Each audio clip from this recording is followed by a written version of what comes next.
Hello friends, চলো আজ তোমাদের সাথে একটা ক্যানভাস পেন্টিং শেয়ার করি। আকাশটা ভালো লাগছিল না দেখে পুরো ক্যানভাসটা স্কাই ব্লু কালার করে নিয়েছি। এখানে আমি গ্রামীণ থিম অনুযায়ী পেন্টিংটা করছিলাম, এই তো ঘর বাড়ি গাছপালা এই আর কি।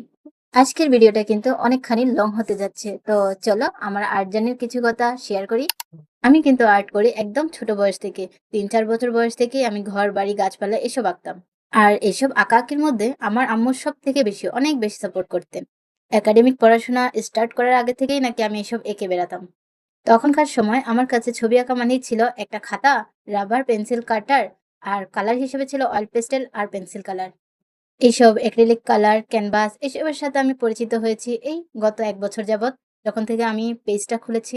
আমি যখন ক্যানভাস দেখতাম তখন ভাবতাম, আরে এগুলোর মধ্যেও ছবি আঁকা যায়, কিভাবে আঁকে? মানে আমি কিন্তু অনেক ধরনেরই চিন্তা ভাবনা করতাম। তো যাই হোক, গত ১ বছর যাবৎ আমি অনেক দামি, দামি কালার, ক্যানভাস এসবের সাথে পরিচিত হলাম। আপনারা বিশ্বাস করবেন কিনা জানি না, আমার কিন্তু আর্ট নিয়ে কোনো ধরনের কোর্স করা নেই।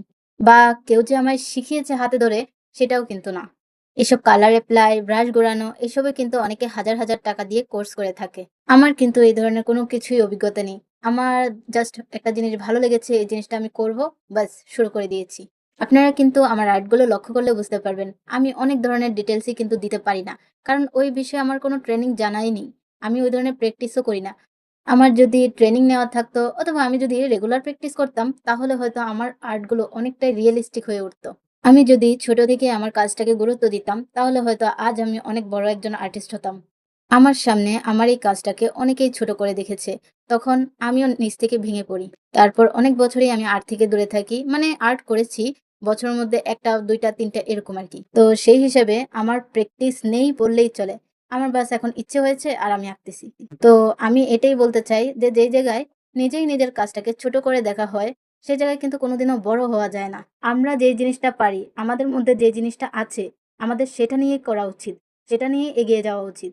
আমরাই যদি সেটাকে ছোট মনে করি, ছোট নজরে দেখি, তাহলে তো দুনিয়া সেটাকে মূল্যই দিবে না। আমাদের প্রত্যেকেরই উচিত আমাদের ভিতরে থাকা প্রতিভাটিকে বের করে মানুষের সামনে নিয়ে আসা এবং সেটার মাধ্যমেই আমাদের এগিয়ে যাওয়া। ইনশাল্লাহ আমার এই কাজগুলোকে আমি আর কখনোই অবহেলা করব না, হেয় করব না। যার আমাকে পছন্দ হবে না বা আমার কাজ পছন্দ হবে না, সে আমাকে এড়িয়ে যাবে।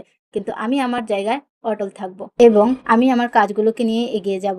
তো আমার এই পেইন্টিংটি আপনাদের কাছে কেমন লেগেছে অবশ্যই কমেন্ট করে জানাবেন। আজকের জন্য এতটুকুই। টাটা।